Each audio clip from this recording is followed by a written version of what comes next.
तरीके से लोक जनशक्ति पार्टी को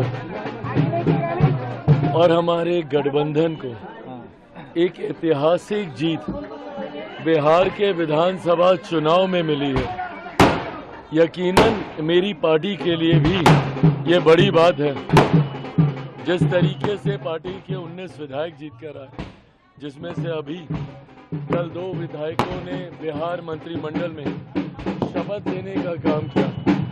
मैं ये मानता हूं कि पार्टी का संघर्ष, पार्टी के हर एक नेता कार्यकर्ता का परिश्रम आज सफल हुआ और ये यकीनन मेरे नेता, मेरे पिता आदरणीय रामविलास पासवान जी के आशीर्वाद के बिना नहीं हो सकता था। आज मैं मानता हूं कि ये जीत मेरे नेता आदरणीय रामविलास पासवान जी के विचारों की है, ये जीत उनके सिद्धांतों की है।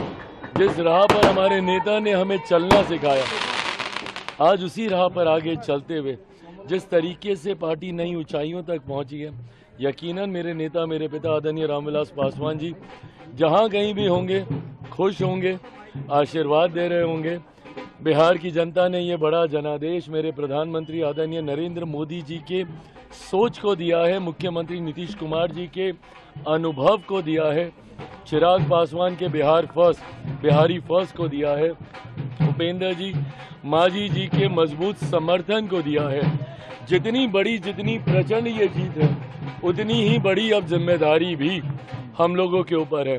अगले 5 साल में संकल्प पत्र में किए गए एक एक वादे को पूरा करने का कार्य हमारी ये एनडीए की सरकार करेगी। दो मंत्री बने हैं और अनुपातिक अगर उस हिसाब से देखा जाए तो आप 3 की बात कर रहे थे और मतलब 6 प्रभु, बात तो मैं किसी की भी नहीं कर रहा था और मैं बात करने वाला हूँ ही कहाँ।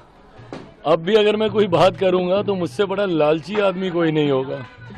एक सांसद को 5 सीटें दी जाती हैं लड़ने के लिए, मैं जीता वो बात की बात है, पर यह विश्वास मेरे प्रधानमंत्री का कि ये 5 सीटें लड़ सकता है, ये बड़ी बात है। ये विश्वास गठबंधन का होना। 0 विधायक, 1 विधायक भी नहीं, क्योंकि जो जीते थे एक वो भी हमारी पार्टी छोड़ के चले गए थे।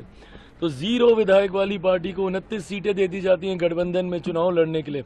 ये विश्वास कितना बड़ा विश्वास है। हम 19 जीत के भी आते हैं, उन 29 में से 26 ऐसी सीटें हैं जो सिटिंग नहीं थी, हारी हुई सीटें थी। वो 26 हारी हुई सीटों पर भी पार्टी बेहतरीन प्रदर्शन करती है। जहां 19 में से 3 सिटिंग तो हम लोगों ने जीत के वापस दी, बल्कि हम लोगों ने 16 ऐसी सीटें भी गठबंधन को जीत कर दी जो इससे पहले गठबंधन लंबे समय से नहीं जीता था। और कुछ सीटें ओबरा जैसी तो ऐसी हैं जहां पे एनडीए कभी जीता ही नहीं था।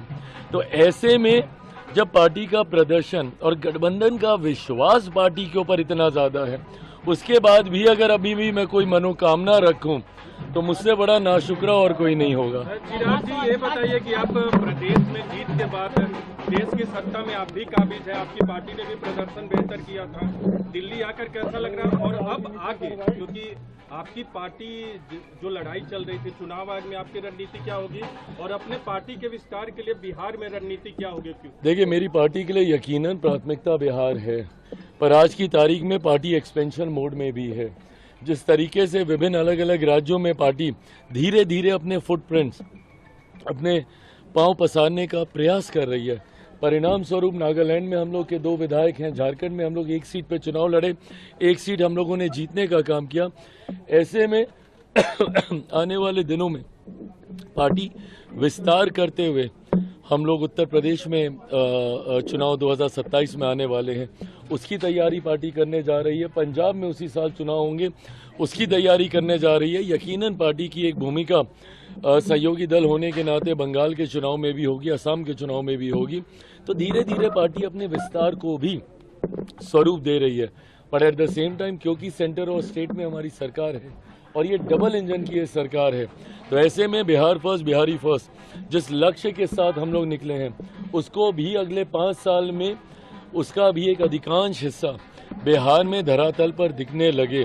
इस दिशा में भी मेरी पार्टी के तमाम मंत्री, तमाम विधायक आने वाले दिनों में बिहार में कार्य करने का प्रयास करेंगे। कहा जाता था आपका भी मन है।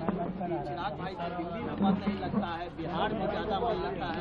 अब जब इतना नंबर आया है तो क्या आप नहीं चाहेंगे कि 2030 में? मैं जरूर 2030 में, मैं बिल्कुल 2030 में चाहता, मैं इस बार भी था कि मैं बिहार विधानसभा का मैं चुनाव लड़ूं, पर परिस्थितियां ऐसी हुई, फाइनल नेगोशिएशंस होते होते नामांकन के लिए समय बचा ही नहीं था। तो ऐसे में या तो मेरे प्रत्याशी नामांकन करते या मेरी नामांकन की तैयारी होती।